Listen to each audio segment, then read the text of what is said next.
Merhaba, ben psikolog Beste Doğa Güven. Eğer bu videoya denk geldiysen çok büyük ihtimalle burada duyman gereken bir şey var. Ve eğer bu videoya denk geldiysen çok büyük ihtimalle sürekli düşündüğün birisi var. Sürekli aklına gelen bir kişi var. Bu bir zamanlar çok sevdiğin birisi olabilir. Şu an sevdiğin birisi olabilir. Bir eski sevgili olabilir, bir flört olabilir. Hayalini kurduğun, bir şeyler planladığın ama yolunda gitmemiş birisi olabilir. Bir aşk, bir ilişki olabilir. Seni hayal kırıklığına uğratmış birisi olabilir. Çok sevdiğin ama duygusal olarak seni yarım bırakmış birisi olabilir. Ve bu noktada da çok büyük ihtimalle sürekli o kişiyi düşünürken kendini buluyorsun. Sürekli düşündüğün birisi var. Sürekli aklına gelen birisi var. Ve neden sürekli onu düşünmeden yapamıyorsun sence? Yani neden sence sürekli onu düşünüyorsun? Bugün işte bu videoda bir psikolog olarak ve aynı zamanda da nörobilim alanında hala da uzmanlaşmaya devam eden birisi olarak bu soruna yanıt vereceğim. Bu video hem bir terapi havasında hem bir sohbet havasında ilerleyecek ve umarım da sana gerçekten çok faydalı bir video olacak ve keyifli bir video olacak. O yüzden şimdiden sana iyi keyifler, iyi seyirler diliyorum. Ve bu video sana zorla birini unutturma videosu olmayacak ama en azından sana kendini iyi hissettireceğini, sana bir şeylerin farkında olmanı sağlayacağını düşünüyorum ve sana vereceğim tavsiyelerin de sana gerçekten iyi geleceğini düşünüyorum ve umuyorum. Ve umarım da sana gerçekten faydalı bir video olacak. Umarım da videonun sonuna geldiğinde neden sürekli o kişiyi düşünürsün? Neden sürekli o kişi aklında? Bunun cevabını almış olacaksın. O halde videoya başlayabiliriz. Videoya başlamadan önce kanalıma hoş geldin. Ben Beste Doğa. Eğer kanala abone değilsen videoya başlamadan önce kanala abone olmayı unutma lütfen.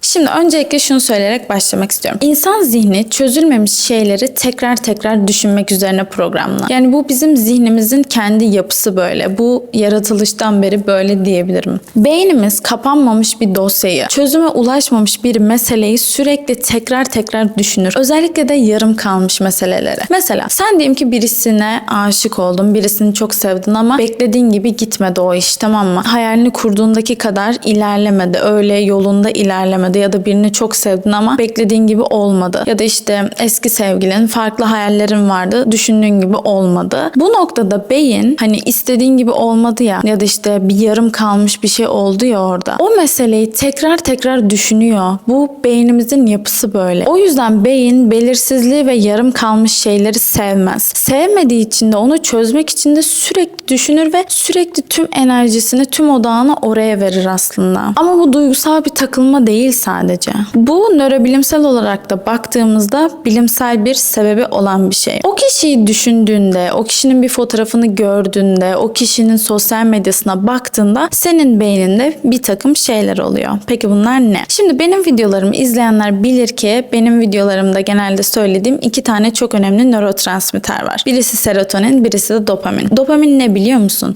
Bizim beynimizin ödül nörotransmitteri. Yani sen dopamin salgıladığında beyninin ödül sistemini aktive etmiş oluyorsun. Peki dopamin ne demek? Ödül demek. Peki dopamin salgılattığında ne oluyor biliyor musun? Aslında bağımlılık oluyor. Bu yine bilimsel bir şey. Ben iki tane çok önemli, Türkiye'nin özellikle önemli hastanelerinde bağımlılıkla ilgili çalışmalarda bulunma şansını yakaladım. Bu arada gerçekten çok başarılı bir öğrenciydim. Normalde herkes kabul edilmiyor. Neyse diyeyim, burada da söylemek istedim. Ve bağımlılıkta en önemli nörotransmitter gerçekten dopamin. Peki dopamin nasıl salgılanıyor? Sen o kişinin profiline girdiğinde dopamin salgılıyorsun. Sen o kişinin bir fotoğrafına baktığında dopamin salgılıyorsun. Sen o kişiyi düşündüğünde, o kişinin gülüşünü, kokusunu vesaire bir şeyini düşündüğünde beynine dopamin salgılatıyorsun ve dopamin de senin beynine ödül veriyor. Ve ne oluyor biliyor musun? O kişi eşittir ödül oluyor senin beyninde ve sen her o kişiyi düşündüğünde o kişiye daha da bağlanıyorsun. Sen o kişinin profiline baktığında o kişiye daha da bağımlı hale geliyorsun. Çok ilginç değil mi?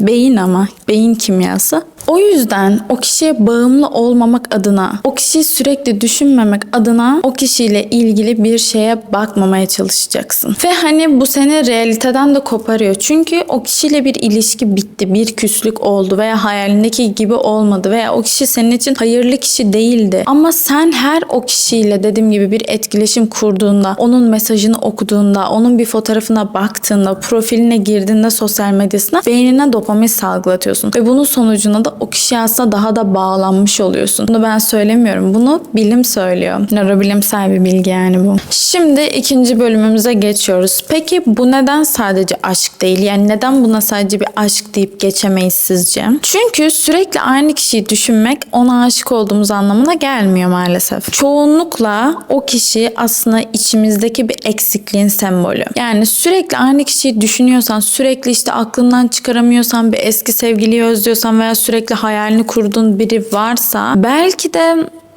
o kişi değil olay. Belki de senin içindeki eksiklik. Olay bu. Ve bu konuda da şanslısın ki gerçekten hani bunun eğitimini almış, bu konuda uzmanlaşmış, danışanlarıma da bu konuda ciddi dönüşümler yaratmış birisi olarak sana 2 tane video önereceğim. Biri bu, biri de bu. Lütfen bu 2 videoyu, people pleaser'lıkla ilgili olan 2 videoyu izlemeni istiyorum. Çünkü burada zaten aslında o çocukluktaki eksiklikleri, kendinle ilgili olan o aslında yarım kalmış eksiklikleri fark edeceksin. Bunun bir sürü çeşidi var çünkü. Bunun bir sürü sebebi de var çünkü. Bu yetiştiğin aileyle ilgili olabilir, çocuklukta yaşadığın herhangi bir durum olabilir ama bunun kesinlikle psikolojik bir sebebi var. O yüzden lütfen bu altın değerinde olan 2 tane videoyu sana izlemeni tavsiye ediyorum. Şimdi danışanlarımdan birisi bana şunu demişti. Ben gerçekten etkilenmiştim. Dedi ki ben onu özlemiyorum. Ben onun bana yaşattığı hissi özlüyorum. Yani ben onun bana yaşattığı o heyecanı özlüyorum. Bana bir kere bunu demişti. Yani ben onu özlemiyorum. Yani o kişiyi özlemiyorum demişti. Onun yaşattığı o heyecanı özlüyorum. Onun o bir mesaj atması, onunla buluşmaya gitmeden önceki heyecan, onu görmek, anladın mı? Onunla kurulan etkileşim. Hani o kişi değil aslında olay. Senin için de aynısı geçerli. Belki o kişi değil senin için olay. Onun sana hissettirdiği olabilir mi mesela? Aslında yine o seninle ilgili olan, o eksik olan duyguyu, onu tamamlaması olabilir mi? Bu videoyu da bir terapi gibi düşünebilirsin şu an psikoloğun olarak. Sana bunu soruyorum. Yani o eksik olan bir duygu, heyecan duygusu olabilir, ilgilenilme duygusu olabilir, ilgi duyulma, hani anladın mı? Vakit geçirmesi, o kişinin sana bir değer vermesi. Aslında sen o boşluk olan o hissi istiyor olabilir misin o kişiden? Yani o kişinin karakteri, o kişinin kendisi değil de o sendeki olan o boşluk olan o duyguyu dolduruyor olabilir mi? Sendeki o eksik olan o duyguyu dolduruyor olabilir mi sence o kişi? Dediğim gibi şu an tek tek sebeplerini söylemeyeceğim. Çocuklukta bu olmuştur ya da genellikle seninle ilgili böyle bir mesele vardır gibi bir psikanaliz yapmayacağım. Zaten seni tanımadan bunu yapmam mümkün değil. Sadece tahmin edebilirim bu konuda. Ama dediğim gibi zaten bu videoyu izliyorsan illaki bu videoda bir kendine bir şey buldun zaten. Dediğim gibi o videoları izlersen sana yardımcı olacak. En azından sebebini öğrenirsin. Çünkü sebeplerini saymamda bir yaklaşık 20 dakika sürer çünkü. O yüzden devam edelim şimdi. Yani dediğim gibi zihin şuna kodlanıyor. Sen de o eksik olan o parçayı dolduran o kişiye işte heyecan isteği, ilgi isteği, sevgi isteği, her neyse işte sendeki o eksik olan o parçayı o dolduran o kişiye senin zihnin takılıp kalıyor. Yani az önceki söylediğim o nörobilimsel bir bilgi de bu. Aynı zamanda bir psikolojik de bir durum bu. Yani sen o kişiye saplanıp kalıyorsun. Zihin böyle işliyor. Çünkü neden? Sendeki o eksik olan o parçayı doldurdu o kişi. Yani aslında o kişi senin gözünde bir kahraman. Ne kadar kötü biri de olsa bir kahraman. Aslında seninle ilgilenmese de kahraman, sana kötü bir şey yapsa da öyle. Çünkü senin zihninde o kişi öyle kalıyor. Niye? Çünkü sendeki o eksik olan parçayı doldurdu o kişi. O yüzden. Ve o danışanımın sözünü tekrarlayalım. Acaba sen o kişiyi değil de o kişinin sana hissettirdiği o duyguyu mu özlüyorsun? Ya da sen aslında o kişiyi değil de o kişinin sende o eksik olan o parçayı doldurmasını mı özlüyorsun? Kendine de bu soruyu sor. Şimdi 3. bölümümüze geçiyoruz. Peki bu düşünce döngüsü neden sürekli devam ediyor? Bu düşünce döngüsü niye sürekli kendini tekrarlıyor? Şimdi yine birazcık bilimsel bir bilgi olacak bu ve gerçekten şanslısın ki bana denk geldin. Çünkü ben bir psikolog olmamın haricinde dediğim gibi nörobilimle de ilgilenen ve bu alanda uzmanlaşmaya devam eden birisiyim. O yüzden gerçekten söylediğim her şey bilimsel ve sana şöyle bir bilimsel bilgiyi vereceğim. Zihin boşluğu sevmez. Yani bu bizim yine evrimsel olan bir durumumuz yani. Zihin boşluğu sevmiyor. Hele de duygusal boşluğu zihin sevmiyor. Yani orada bir duygusal boşluk varsa hemen onu doldurmak istiyor. Yani mesela özellikle de bir ayrılık yaşandığında, bir küslük olduğunda ya da genel alıştığın bir insan olduğunda, bu arada bunu illa sevgililik gibi düşünme. Bir arkadaşınla küsmek olabilir, bir arkadaşınla yaşadığın bir ayrılık olabilir, bir küslük, bir ayrılık vesaire. Zihin orada boşluk varsa hemen oraya tüm fokusunu, ilgisini oraya veriyor. Geriye kalan tüm kaynaklar oraya yöneltiliyor. Ve bu da sürekli seni o kişiyi düşünürken bulmana sebep oluyor. Çünkü orada o boşluk olduğu için zihin tüm odağı oraya verdiği için sen sürekli o kişiyi düşünmeye başlıyorsun. Sürekli o eski sevgilini, o flörtünü, o sevdiğin kişiyi neyse işte ya da bir hayalini kurduğun o insanı ya da genel bir kişiyi sürekli onu düşünürken kendini buluyorsun. Tüm enerjini, tüm fikrinin onda oluyor. Ve yine psikolojik bir sebebi de var bunun. Geri tepme etkisi dediğimiz bir şey var bizim psikolojide. O da şu: sen o kişiyi düşünmemeye çalıştıkça daha çok o kişiyi düşünüyorsun. Çok ilginç değil mi? Hani kendini zorluyorsun ya, o kişiyi düşünmeyeceğim dediğinde daha da çok o kişiyi düşünmeye başlıyorsun. Geri tepme etkisi deniyor. Şimdi senden şöyle bir şey isteyeceğim. Beyaz bir masa. Onun üstünde de böyle kıpkırmızı bir elma ve bunu düşünmemeni istiyorum senden. Yani ama çoktan düşündün değil mi? Şu an çoktan beyaz bir masanın üstünde kıpkırmızı bir elmayı hayal ettin bile. Ama ben sana bunu düşünmemeni istemiştim ama sen çoktan düşündün. İşte geri tepme etkisi tam olarak böyle işliyor. Ve sen de hani o kişiyi artık düşünmek istemiyorum. İşte eski sevgilimi, sevdiğim kişi, aşık olduğum kişi, flörtümü neyse, eski flörtümü neyse onu düşünmek istemiyorum diye kendini zorladıkça sen aslında o kişiyi daha da düşünmeye başlıyorsun. Yani bu iş böyle işliyor. O yüzden hani gerçekten hani artık bu duygularla başa çıkamamaya başladığında lütfen profesyonel destek al. Lütfen bir psikoloğa, bir psikiyatriste lütfen git. Çünkü ilerleyen zamanlarda bu durum gerçekten senin hayatını, hayat kaliteni, genel diğer insanlarla olan ilişkini, sağlığını etkileyebilir. Lütfen biz psikologlar zaten bunun için varız. Bunların eğitimlerini alıyoruz. Bu alanda uzmanlaşıyoruz. Tabii herkese göre de değişebiliyor bu. Yani herkes de bu konuda iyidir diyemem.